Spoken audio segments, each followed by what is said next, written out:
हम आपको दिखाएंगे इस वक्त की सबसे बड़ी खबर। आपसे कुछ देर में दक्षिण भारत की सियासत के बड़े योद्धा और डीएमके चीफ करुणानिधि का अंतिम सफर शुरू होने वाला है। करुणानिधि का पार्थिव शरीर इस वक्त चेन्नई के राजाजी हॉल से निकाला जा रहा है। राजाजी हॉल से अंतिम यात्रा शुरू होगी। राजाजी हॉल से अंतिम यात्रा निकलकर पहुंचेगी मरीना बीच, जहां पर करुणानिधि के शव को दफनाया जाना है। करुणानिधि का अंतिम संस्कार से पहले चेन्नई में जन सैलाब नजर आया। इस वक्त हजारों की तादाद में डीएमके समर्थक सड़कों पर राजाजी हॉल के बाहर इकट्ठा है। करुणानिधि का पार्थिव शरीर अंतिम दर्शन के लिए राजाजी हॉल में रखा गया, जहां लोग उनके दर्शन कर रहे हैं। करुणानिधि के निधन से सिर्फ उनके समर्थक ही नहीं बल्कि पूरे दक्षिण भारत में शोक की लहर है। ये तस्वीर आप देखिए, राजाजी हॉल की तस्वीरें हैं। वहां से बाहर निकाले जाते हुए उनके शरीर को, पार्थिव शरीर को, करुणानिधि के पार्थिव शरीर को कल शाम 6:10 पर आखिरी सांस ली थी। उसके बाद उनके अंतिम दर्शन के लिए पार्थिव शरीर को रखा गया था राजाजी हॉल। और इस वक्त आप तस्वीरें देखिए और समझिए कि उनको चाहने वालों की तादाद कितनी ज्यादा है, उनके समर्थकों की तादाद कितनी ज्यादा है। जिधर भी आपकी नजरें जाएंगी उधर सिर्फ और सिर्फ समर्थक, उनके चाहने वाले, उनको पसंद करने वाले, और पूरे राजकीय सम्मान के साथ उनका अंतिम संस्कार किया जाएगा। मरीना भावनाएं कितनी ज्वलित हो रही है इसका अंदाजा आप इस बात से लगा सकते हैं, क्योंकि एक झलक पाने के लिए राजाजी हॉल के आसपास भगदड़ मच गई। 2 लोगों की मौत हो गई। करीब 20 से 30 लोगों की संख्या ऐसी है जिनको चोट पहुंची है। और इससे पहले उनके पुत्र ने जो पत्र लिखा था आखिरी अपने पिता के नाम की, हम हमेशा आपको नेताजी सियासत में एक नेता के तौर पर पहचानते थे, बुलाते थे, लेकिन क्या मैं आपको आखिरी बार अब्बा कहकर बुला सकता हूं। इसके साथ ही उनके ताबूत पर लिखा गया है, एक शख्स जो बिना आराम किए काम करता रहा, अब वो आराम कर रहा है। तो करुणानिधि का पार्थिव शरीर इस वक्त चेन्नई के राजाजी हॉल से निकाला जा रहा है। राजाजी हॉल से अंतिम यात्रा शुरू होगी और मरीना बीच पहुंचेगी, जहां करुणानिधि के शव को दफनाया जाना है। करुणानिधि के अंतिम संस्कार से पहले चेन्नई में पूरा जन सैलाब आपको तस्वीरों में नजर आ रहा है। किस तरह से उनके चाहने वाले इस वक्त इस यात्रा में शरीक हो रहे हैं।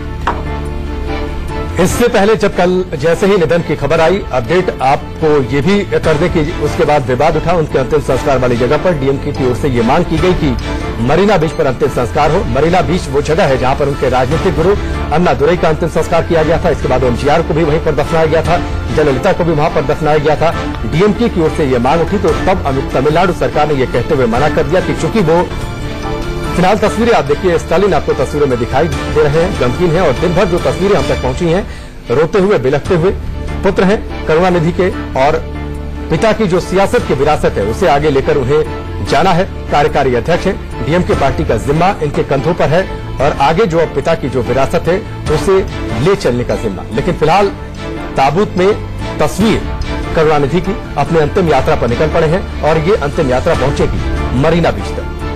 राकेश, आमतौर पर स्टालिन जो है वो जाने जाते हैं कि वो अपने इमोशंस को छुपा जाते हैं, दबा जाते हैं, पर आज उनका जो इमोशनल साइड था उनको हमने सबने रोते हुए देखा। तो कहीं ना कहीं उनका जो अपने पिता के प्रति जो स्नेह था, प्यार था, वो आज हमने उन्हें उस रूप में देखा कि अपने पिता को जाते हुए देख के जैसे एक बच्चा रो पड़ता है। बिल्कुल, और आप देखिए तमाम दलों के नेता शरद पवार तस्वीरों में दिखाई दे रहे हैं, उनके ठीक पीछे प्रफुल्ल पटेल तस्वीरों में दिखाई दे रहे हैं। और आज दिन भर राजनीतिक हस्तियों के पहुंचने का सिलसिला चलता रहा। दलों से हटकर, विचारधाराओं से हटकर सभी दलों के नेता पहुंचे, सभी विचारधाराओं के नेता पहुंचे। और ये इस बात की तस्दीक करता है कि सियासत में इनका कद कितना ऊंचा था, इन राजनीतिक जगत में इनकी प्रतिष्ठा कितनी ज्यादा थी, लोग इन्हें मानते कितना ज्यादा थे।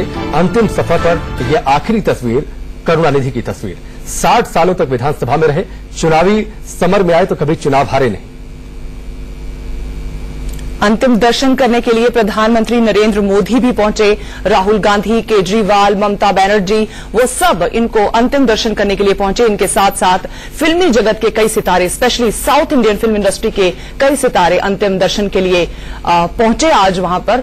और इस वक्त अब उनकी अंतिम यात्रा शुरू। और जब 14 साल की उम्र में थे, सिर्फ इस छोटी सी उम्र में उन्होंने राजनीति में कदम रख दिया था।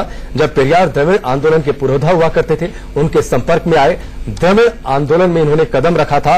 और उसके बाद जब आगे बढ़ते चले गए, सियासत में अपना कद इतना ऊंचा कर लिया, इनके आसपास तक खासतौर पर दक्षिण भारत में कोई पहुंचा नहीं। द्रविड़, इसी द्रविड़ योद्धा का ये अंतिम सफर राजाजी हॉल से शुरू हो रहा है, पहुंचेगा मरीना बीच तक। दूरी बहुत ज्यादा नहीं है, लेकिन 2 घंटे का वक्त सिर्फ इसलिए रखा गया है क्योंकि आप देखिए समर्थकों की तादाद कितनी ज्यादा है। जिधर देखिए उधर नजर जिधर भी आपकी जाएगी उधर सिर्फ और सिर्फ समर्थक। और इस वक्त जो पैनल हमारे साथ मौजूद है आपको परिचय में करवा दूं, श्री कृष्णा जी हमारे साथ स्टूडियो में मौजूद हैं, वरिष्ठ पत्रकार। इसके साथ ही एम राजेंद्रन भी हमारे साथ जुड़ रहे हैं और साथ ही शमशेर सिंह हमारे साथ एडिटर नेशनल अफेयर्स, वो भी हमारे साथ जुड़ चुके हैं। शमशेर, सबसे पहले मैं आपके पास लौट कर आता हूं। जिधर देखिए जिधर भी नजर जाती है सिर्फ और सिर्फ समर्थक। ये शख्सियत है, फिल्म में उन्होंने अपना कद इतना ऊंचा किया, राजनीति में उन्होंने अपना कद इतना ऊंचा किया, चाहने वालों की संख्या इतनी ज्यादा है कि लोग हर वक्त तक उनको देखते रहना चाहते हैं। सही कहा। देखिए राकेश जी, ना सिर्फ वो एक कद्दावर नेता थे, इतने दिनों तक उन्होंने सत्ता में रहे, बल्कि अगर उनकी बात करें तो तमिल फिल्म इंडस्ट्री के उतने अच्छे ही स्क्रिप्ट राइटर थे। इतना ही नहीं, काफी अच्छे लेखक थे। तो एक साथ ये कहें कि कई पर्सनैलिटियों को अगर आप जोड़ दें तो उनका मिश्रण थे करुणानिधि।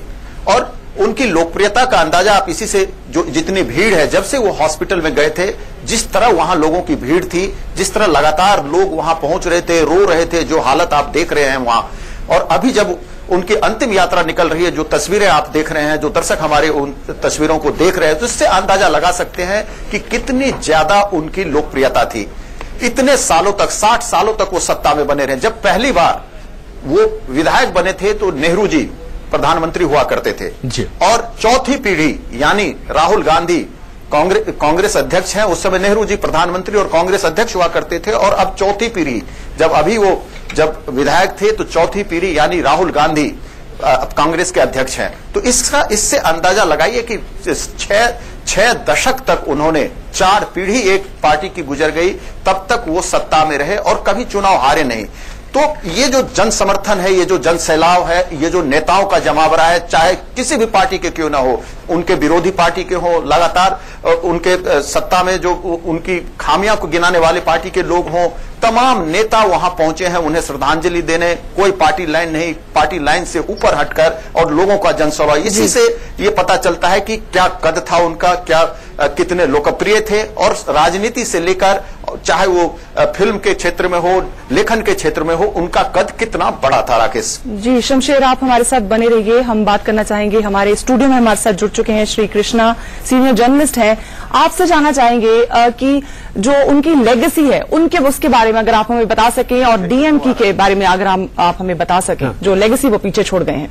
देखिए, उनका जो लेगेसी है, जो बहुत पहले से जब से अन्नादुरई के साथ ही जुड़े हुए थे, 14 साल की उम्र से, पेरियार, अन्नादुरई, इनके साथ पूरे द्रविड़ मूवमेंट में जो इनका भाग रहा, बहुत महत्वपूर्ण रहा है। और बीच में 13 साल के लिए कह सकते हैं कि एक तरह का वनवास था, जब एमजीआर अपना AIADMK बना के आए थे बाहर। एमजीआर, फिर जयललिता रही, फिर भी उनके अलावा फिर भी ये इतने आगे ही रहे पॉलिटिक्स में। और ये बहुत महत्वपूर्ण है कि देखिए कितनी भीड़ तादाद में आई है, कि आपने देखा जयललिता जब मरी थी, गुजरी थी, तब भी इतना करीब इतना भीड़ था। फिर भी इनका भीड़ इतना आया इनके लिए, ये क्लियर, बड़ी साफ नजर दिखाता है कि इनकी पॉपुलैरिटी जो है बहुत है अभी भी, और इनके फॉलोइंग है। अब ये देखना पड़ेगा आगे में ये फॉलोइंग कहां तक किसके साथ रहेगी। जी बिल्कुल, किसके साथ रहेगी। और कृष्णा जी, ये भी अहम है फिल्मों के स्क्रिप्ट, जिस तरीके से शमशेर जिक्र कर रहे थे कि स्क्रिप्ट राइटिंग उनकी गजब की थी, एक से बढ़कर एक उन्होंने फिल्में लिखी, उसके स्क्रिप्ट राइटिंग की। सियासत में आए तो राजनीति की ऐसे स्क्रिप्ट लिखी कि उनके आसपास कोई टिकता नहीं था। ये भी अपने आप में शख्सियत कितनी ऊंची थी, इस बात को ये भी, हाँ, जो इन्होंने फिल्म में लिखी थी वही रोल एमजीआर ने अदा किया है। और इसी के कारण एमजीआर, जयललिता सब आगे आए। और ये इनको, और सबसे बहुत महत्वपूर्ण था कि जब इन्होंने एक फिल्म लिखी, पराशक्ति करके एक इनकी फिल्म थी, उसमें शिवाजी गणेशन का बड़ा अहम रोल था। और इन्होंने वहां पे जो पॉलिटिकल डायलॉग लिखे थे वो बहुत महत्वपूर्ण है। और इनके जितने भी फिल्म हैं सब सोशल जस्टिस के ऊपर, सोशल प्रॉब्लम्स के ऊपर फोकस करते थे। तो कहीं ना कहीं उनकी जो फिल्म का लेखन था वो कहीं ना कहीं उनके पॉलिटिकल करियर को रिफ्लेक्ट करता था, और वाइसा वर्सा, दोनों को पॉलिटिक्स में उसी के कारण एक बहुत महत्वपूर्ण रोल रहा इनका स्क्रिप्ट लिखने का। और उसके अलावा ये बहुत महत्वपूर्ण ऑरेटर थे तमिल में। मैंने, आप कह सकते हैं जिस तरह की वाजपेयी जी जो हिंदी में ऑरेटरी करते थे, वैसे इनका भी तमिल में बहुत आगे रहे ये। जी। और इनका जब भी एक लाइन इनका था भाइयों और बहनों करके तमिल में बोलते थे तो बस भीड़ उसी को सुनने के लिए जाती थी। तो ये बहुत महत्वपूर्ण है। और तमिलनाडु में इतना साल राज, एक स्टेट में एक इतना साल राज करना और इतना पॉपुलैरिटी रहना, ये बहुत अहम बात है। और ये भी वर्तमान समय में ये विश्वास करना भी बड़ा मुश्किल होता है कृष्णा जी की एक शख्स जो अपनी राजनीति का सफर शुरू करता है, आज तक एक भी चुनाव नहीं हारा। बहुत सारे नेता ऐसे होंगे लेकिन 60 साल तक विधानसभा के सदस्य रहे हैं। ये अपने आप में एक बड़ी आश्चर्यजनक बात है उनके राजनीतिक करियर की। हाँ, ये तो भाई कोई भी नहीं है आज तक इंडिया में, इनके अलावा कोई भी राजनेता नहीं है जो इतने साल रहा है असेंबली में हो या लोक पार्लियामेंट के किसी भी हाउस में। तो ये भी दिखाता है कि इनकी पॉपुलैरिटी कितनी है जी। और इन्होंने एक और है कि जब से ये सीएम बीच में जब 5 बार जब सीएम रहे, इन्होंने तमिलनाडु के लिए बहुत कुछ काम किया है। और आप देखेंगे कि इन्हीं के कारण आज तमिलनाडु, चेन्नई में डेट्रॉइट बोला जाता है चेन्नई को, क्योंकि जितने भी बड़े बड़े कार के मैन्युफैक्चरर है सब चेन्नई में अपना फैक्ट्री लगाया है जी। तो ये सब इन्हीं के कारण है, इन्होंने बहुत काम किया है। कृष्णा जी, क्या आपको लगता है कि इस तरह की लेगेसी और इस तरह का जो भगवान जैसी शख्सियत उनकी निकल के लोगों की नजरों में थी, उस तरह कोई और पॉलिटिक्स में लिव अप कर पाएगा? जैसे अभी कमल हासन हो गए, रजनीकांत हो गए, वो पॉलिटिक्स में आ रहे हैं, तो क्या उस तरह की लेगेसी कोई क्रिएट कर पाएगा? मेरे को तो लगता है अभी एक कह सकते हैं कि एक तरह का एक वैक्यूम बन गया है तमिलनाडु में, क्योंकि ये स्टालिन वगैरह हैं, स्टालिन को इन्होंने बनाया है एक्टिंग प्रेसिडेंट, मगर उनका इतना होल्ड नहीं है जितना करुणानिधि का रहा है। और करुणानिधि, जयललिता, एमजीआर जाने के बाद एक बहुत बड़ा एक खुलापन है, उधर वैक्यूम क्रिएट हो गया। मेरे को तो लगता नहीं है कि कमल हासन या रजनीकांत इसको इतने आसानी से भर सकते हैं, या कोई भी नेता अभी। जी कृष्णा जी, आपके पास लौट कर आते हैं। तस्वीरें भी हम आपको लगातार दिखा रहे हैं। 2 तस्वीरें आपकी टेलीविजन स्क्रीन पर है। पहली तस्वीर आप देखिए जो शख्सियत लगातार वहां तक पहुंचती रही है। कमल हासन आपको तस्वीरों में दिख रहे हैं, रजनीकांत भी पहुंचे थे, धनुष के साथ पहुंचे थे, राजनीतिक जगत की हस्तियां पहुंची, प्रधानमंत्री मोदी पहुंचे, केजरीवाल पहुंचे, राहुल गांधी पहुंचे, ममता बनर्जी पहुंची, तेजस्वी यादव पहुंचे, अखिलेश यादव पहुंचे। और जो दूसरी तस्वीर आपकी टेलीविजन स्क्रीन पर है, ये तस्वीर है उनके अंतिम सफर की। राजाजी हॉल से उनकी अंतिम यात्रा निकल रही है जो कि मरीना बीच तक पहुंचेगी। शमशेर हमारे साथ न्यूज़ रूम से जुड़े हुए, एक बार फिर से उनका रुख करते हैं। शमशेर, मैं आपसे चाहूंगा कि आप करुणानिधि की शख्सियत के कुछ ऐसे अनछुए पहलू बताएं जो आम लोग शायद उन्होंने गौर नहीं किया होगा। मसलन वो चश्मा पहनते थे, पीला गमछा लपेट कर रहते थे, कुछ ऐसी बातें उनकी शख्सियत के बारे में। देखिए, करुणानिधि को जब भी आप देखें 2 चीजों में, उनके कंधे पर एक पीला शॉल होता था और आंखों में काला चश्मा होता था। हालांकि कुछ दिनों में वो काले चश्मे की जगह दूसरे चश्मे ने ले ली थी, लेकिन तकरीबन 46 सालों तक वो काला चश्मा पहनते रहे। तो करुणानिधि की पहली तस्वीर आपको भी याद होगा, हमारे दर्शक भी अगर याद करें तो जैसे ही करुणानिधि के बारे में आप सोचेंगे, ये तस्वीर आपके सामने आएगी कि कंधे पर पीला शॉल होगा और आंखों में काला चश्मा। बेहद ही दिलचस्प कहानी है इसके पीछे कि वो काला चश्मा आखिर क्यों लगाते थे। दरअसल 1960 में उनका एक एक्सीडेंट हुआ था जिसमें उनकी आंख चली गई थी, बाईं आंख चली गई थी, जिसके इलाज के लिए अमेरिका गए। अमेरिका में भी उनकी आंख ठीक नहीं हुई और वहीं पर डॉक्टर ने उन्हें वो चश्मा दिया था जिन्हें कहा था कि आप इन्हें लगाते रहे। 46 सालों तक वो चश्मा लगाते रहे। इसके बाद चेन्नई में एक डॉक्टर ने उन्हें कहा कि अब ये चश्मा चूंकि काफी भारी है, इसका वजन काफी ज्यादा है, इसे बदल देना चाहिए। शुरुआत में करुणानिधि इसके लिए राजी नहीं हुए। इसके बाद फिर वो जब तैयार हुए तो करीब 40 दिनों तक, अब इससे अंदाजा आप लगाइए कि वो अपने वेशभूषा को लेकर, अपने स्टाइल को लेकर कितने सतर्क रहते थे। 40 दिनों तक देश विदेश के चश्मे का फ्रेम मंगाया गया और करुणानिधि तमाम फ्रेम को रिजेक्ट करते रहे। उनको कोई फ्रेम पसंद नहीं आ रहा था। आखिरकार एक जर्मनी का बना हुआ फ्रेम था जो करुणानिधि को पसंद आया, और जो अभी भी आप जो उनकी यात्रा निकल रही है वो फ्रेम आप देख रहे हैं, वो जर्मनी का बना हुआ फ्रेम था जिसमें उन्होंने चश्मा बनवाया और काले की जगह वो हल्का भूरा रंग का ये चश्मा था। तो चश्मे की ये कहानी। और रही बात अगर पीले शॉल की आप बात करें तो थे काफी बुद्धिजीवी, लेकिन वो ज्योतिष में काफी विश्वास रखते थे। कहते हैं कि पीला सूर्य का होता है और सूर्य को बृहस्पति का होता है, और बृहस्पति को खुश करने के लिए, शांत करने के लिए किसी ज्योतिषी ने उन्हें कहा था कि हमेशा पीला वस्त्र अपने कंधे पर रखे। लिहाजा वो इसलिए ज्योतिष के लिहाज से हमेशा बृहस्पति को खुश करने के लिए वो पीला शॉल अपने कंधे पर रखते थे। राकेश, तो कई दिलचस्प कहानियां हैं उनसे जुड़ी हुई। हम और चूंकि आपने बातों बातों में सूर्य का भी जिक्र कर दिया है, ध्यान योग भी किया करते थे और हाल फिलहाल में जब बातें उठी तो सूर्य को उन्होंने अपने ध्यान का केंद्र बनाया था, यह भी बड़ा दिलचस्प है। सही कहा आपने, क्योंकि सूर्य को ध्यान के साथ साथ अगर आप उनकी बात करें और भी तमाम चीजों की बात करें, राकेश एक चीज और, करुणानिधि की अगर हम बात करें तो उनके हिंदी विरोध को यहां भूलना नहीं होगा।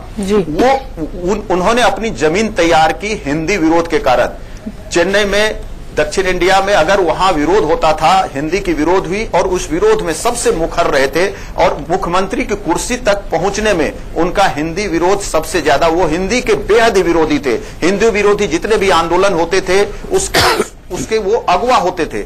यहां तक कि जब एक बार पूरे स्कूलों में ये कर दिया, हिंदी की पढ़ाई अनिवार्य कर दी गई थी, तो करुणानिधि ने इसका जोरदार विरोध किया था और फिर ये आदेश वापस लेना पड़ा था। तो करुणानिधि की राजनीति की अगर आप नींव कहें तो हिंदी विरोध से बनी थी। हिंदी विरोध की वो एक प्रखर ये कहे कि विरोधी हुआ करते थे। और इसकी भी एक बेहद दिलचस्प कहानी है कि किस तरह से वो हिंदी विरोध में कूदे। यहां मैं बताना चाहूंगा दर्शकों, ये सब ऐसी कहानियां हैं करुणानिधि से जुड़ी हुई जो दर्शक जानना चाहेंगे, हम आप सब जानना चाहेंगे।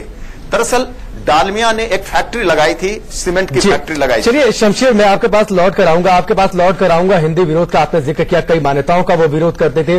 हिंदी विरोध के लिए किस तरीके से एक बार उन्होंने अपनी शादी से भी वो भाग गए थे, इस बात का भी जिक्र करेंगे। इस बात की पीछे भी पूरी कहानी क्या रही वो भी आपसे दिख रहा है। वो दर्शाता है कि he did something very right. तो अगर आपसे मैं जानना चाहूं कि ऐसा क्या था उनके करिश्मा का, कारण क्या रहा उनकी इतनी बड़ी सक्सेस का? इसमें यह है कि देखिए, ये इन्होंने जो सोशल जस्टिस प्लेटफॉर्म में लड़ाई लड़ी है, बहुत छोटे बचपन से 14 साल की उम्र से ये आगे पॉलिटिक्स में आए और जिंदगी भर सोशल जस्टिस के लिए। और देखना, और इन्होंने एक ऐसे टाइम पर वक्त पे आए थे जब एंटी ब्राह्मण फीलिंग बहुत ज्यादा था और उसका लाभ उठा के इन्होंने आगे बढ़ाया और देखा कि और इन्हीं के इनको पूरा क्रेडिट देना चाहिए कि एजुकेशन और बाकी सब सोशल प्लेटफॉर्म्स और बहुत सारे से सोशल रिफॉर्म्स इन्होंने किए। इसी के कारण ये आगे आए और जो सोसाइटी के जो क्लासेस को इन्होंने एनकरेज किया है उसी के कारण इतना सपोर्ट भी आ रहा है उनका। जी। और एक बड़ी अजीब, एक बहुत अच्छी ये बात कहनी है कि जो ऑब्जर्वेशन है, आपने देखा जब जयललिता मरी तब भी इतना ही भीड़ था, मगर इनका कोई भीड़ कम नहीं हुआ। तो इसी से यही साफ महत्व दिखता है कि इनका भी पॉपुलैरिटी बहुत है। जी। अब ये देखना पड़ेगा ये पॉपुलैरिटी इनके फैमिली वाले ले जा सकते हैं नहीं। जी। बिल्कुल कृष्णा जी, और तस्वीरें इस बात की तस्दीक करती हैं। तस्वीरें आप देखिए, लगातार जो तस्वीरें हम तक पहुंच रही हैं आपको पहुंचा रहे हैं, हम दिखा भी रहे हैं। राजा जी हॉल से ये अंतिम सफर शुरू हुआ है और राजा जी हॉल से मरीना बीच की जो दूरी है वो बहुत ज्यादा नहीं, ये करीब 1.5 से 2 किलोमीटर की दूरी है। लेकिन इस दूरी के लिए 2 घंटे का वक्त रखा गया है, क्योंकि आप जिधर देखिए उधर समर्थक नजर आते हैं, उधर उनको चाहने वाले नजर आते हैं।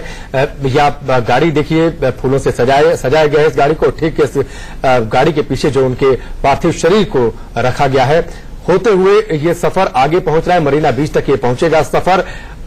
करीब शाम 6 बजे का वक्त तय किया गया है अंतिम सफर के लिए, वहां पर उनको दफनाया जाएगा। तो यहां रुकेंगे एक और छोटे से ब्रेक के लिए, आप कहीं मत जाइएगा, बने रहिए। लगातार हम तक पहुंच रही है ये तस्वीरें आप देखिए। राजा जी हॉल से अंतिम यात्रा निकली है, मरीना बीच तक पहुंचेगी, वहां पर इनके पार्थिव शरीर को दफनाया जाएगा। ताबूत में रखा हुआ पार्थिव शरीर करुणानिधि का, जिधर देखिए उधर उनके समर्थक नजर आएंगे, उधर उनके चाहने वाले नजर आएंगे। स्टालिन लगातार साथ हैं।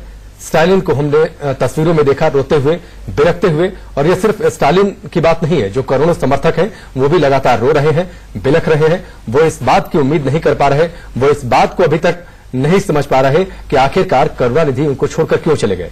जो सालों तक उनके लिए खड़े रहे, अब आखिरकार ये साथ छोड़कर क्यों चले गए। और यही वजह है कि ट्विटर पर एक चिट्ठी लिखी थी स्टालिन ने। उस चिट्ठी में जो कुछ उन्होंने लिखा वो मैं आपको थोड़ा सा बताऊं। भावुक तौर पर उन्होंने चिट्ठी लिखी कि क्या एक बार मैं आपको अप्पा कहकर बुला सकता हूं। आप जहां जाते थे मुझे जरूर बताते थे, लेकिन इस बार बिना बताए आखिरकार हमें लड़खड़ाता हुआ छोड़कर क्यों चले गए। स्टालिन करुणानिधि की दूसरी जो पत्नी थी दयालु अम्माल, उनके बेटे हैं और जो कार्यकारी अध्यक्ष हैं। पिता की जो सियासत की विरासत है उसे आगे लेकर जाना है। और स्टालिन की जो भावुक चिट्ठी उन्होंने पोस्ट की है ट्विटर पर, वो भी हम आपको ग्राफिक्स के जरिए दिखा रहे हैं। स्टालिन ने आगे भी बहुत कुछ लिखा है कि 33 साल पहले आपने कहा था कि आपके स्मारक पर यह लिखा जाए, यानी जब आप इस दुनिया से जाएं तब यह लिखा जाए कि वो व्यक्ति जिसने आराम किए बिना काम किया यहां आराम कर रहा है। उनकी इसी इच्छा का सम्मान करते हुए ताबूत पर ऐसा लिखा भी गया कि कभी न थकने वाला राजनेता, कभी न काम करने वाला नेता आज यहां पर आराम कर रहा है। क्या अब आपने ये तय कर लिया है कि आप तमिल समाज के लिए काफी कुछ कर चुके हैं? क्या आपने ये तय कर लिया है कि आप हमें छोड़कर चले जाएंगे, या ये देखने के लिए कहीं छुप गए हैं कि 80 साल के सार्वजनिक जीवन में जो उपलब्धियां आपने हासिल की, क्या कोई उससे दूसरा हासिल कर पाता है? क्या जो तस्वीरें हैं वो इस बात की तस्दीक करती हैं कि आने वाले समय में कम से कम तमिल राजनीति में इस रुतबे को, इस जगह को तो कोई हासिल नहीं कर पाएगा। तस्वीरें लगातार हम तक पहुंच रही है। क्या कुछ और इस काली ने लिखा, आगे हम आपको बताते रहेंगे। शमशेर हमारे साथ न्यूज रूम से जुड़े हुए हैं, सीधे उनका रुख करते हैं।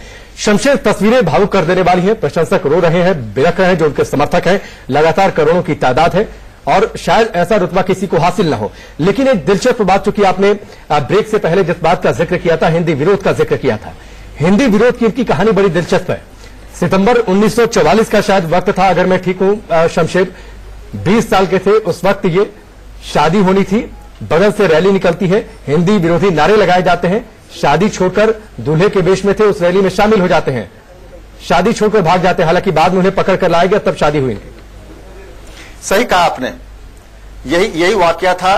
शादी होनी थी, दूसरी तरफ दूल्हा बने थे करुणानिधि और दूसरी तरफ एक हिंदी विरोधी रैली जा रही थी, हिंदी विरोधी नारे लगाए जा रहे थे।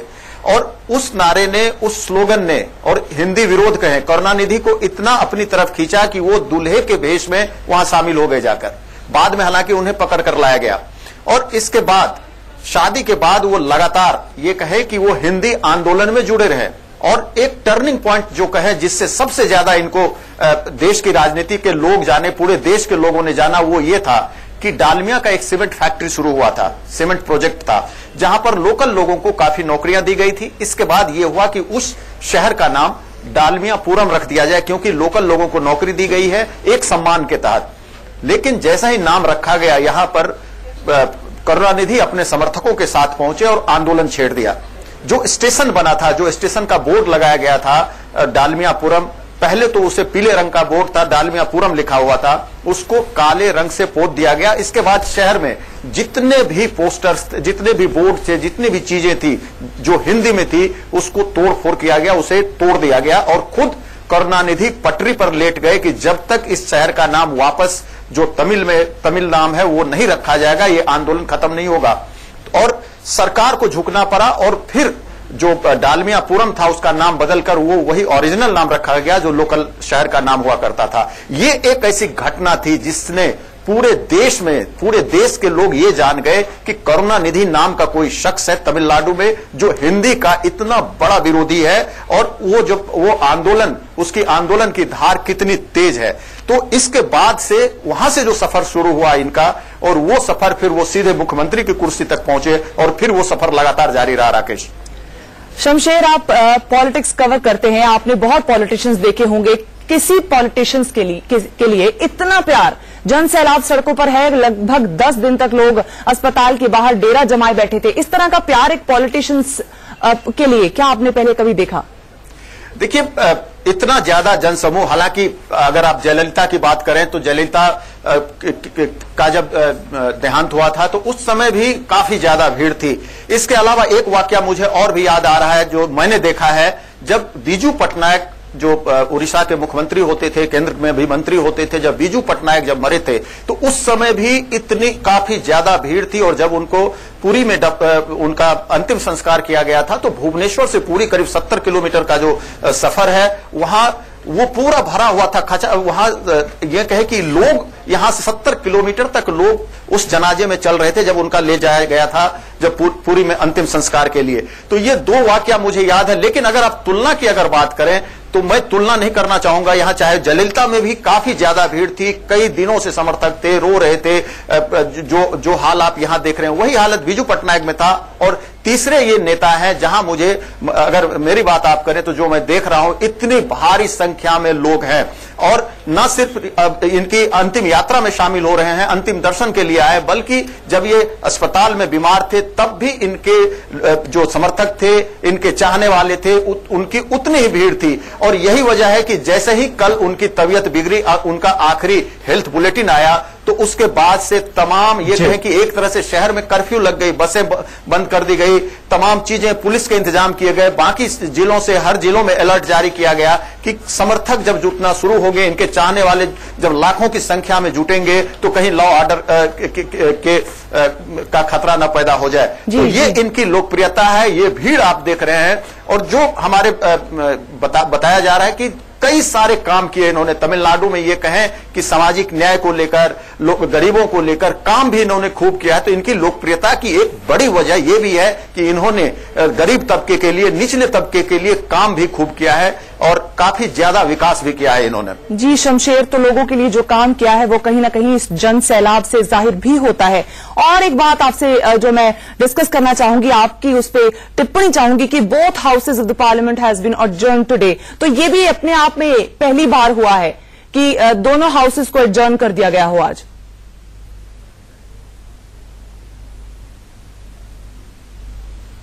दोनों सदनों की कार्रवाई, राज्यसभा और लोकसभा की कार्रवाई श्रद्धांजलि के रूप में अगर बंद कर दिया जाए तो ये अपने आप में बहुत बड़ा सम्मान है। इतना ही नहीं, राज्य में आज तमिलनाडु में आज छुट्टी के साथ साथ 7 दिनों तक शोक मनाया जाएगा और केंद्र में भी आज भारत सरकार में भी तमाम जगहों पर यह कह दिया गया है कि भारत सरकार ने भी ये कल फैसला लिया था कि झंडा आधा झुकेगा श्रद्धांजलि के तौर पर। तो ये अपने आप में इसी से पता चलता है कि कितना बड़ा कद था, कितना सम्मान था। और जो जैसा कि दोनों सदन की आपने बात की, तो ये उनके इस सम्मान को, उनके इस कद को, उनकी इस शख्सियत को जताता है। लेकिन यहां एक चीज और मैं चाहूंगा कि चूंकि करुणानिधि की तमाम शख्सियत को लेकर, तमाम चीजों को लेकर, उनके स्टाइल को लेकर, उनके पहनावे को लेकर हम बात कर रहे हैं, तो ये चीज भी हमारे दर्शक जानना चाहते होंगे, सब लोग जानना चाहते होंगे कि आखिर उन्हें दफनाया क्यों जा रहा है। ये एक बड़ा सवाल है। लोग जानना चाहते होंगे कि करुणानिधि को दफनाया क्यों जा रहा है। ये यहां मैं बताना चाहूंगा कि करुणानिधि को इसलिए दफनाया जा रहा है क्योंकि वो ब्राह्मण विरोधी जो चीजें थी उनके खिलाफ थे, जो द्रविड़ मूवमेंट था उनके खिलाफ थे, द्रविड़ मूवमेंट में शामिल थे, जो ब्राह्मण विरोधी व्यवस्था के खिलाफ थे। और इसी व्यवस्था के तहत ये नियम है कि इनका अंतिम संस्कार ना होकर इन्हें दफनाया जाएगा। ये भी एक ऐसा ये कहें कि सवाल था जो लोग जानना चाहते होंगे। शमशेर, जो द्रविड़ आंदोलन से जुड़े नेता रहे हैं उनको दफनाया जाता रहा है। ऐसा ही जयललिता के साथ हुआ, एमजीआर के साथ हुआ था, अन्नादुरई के साथ भी हुआ था। कृष्णा जी हमारे साथ लगातार बने हुए। कृष्णा जी, हम तस्वीरें लगातार देख पा रहे हैं, कितनी बड़ी संख्या में वहां पर उनके समर्थक हैं। चलिए, इस बड़ी खबर पर हम बातचीत करते रहेंगे, तस्वीरें हम आपको दिखाएंगे, लेकिन इस बीच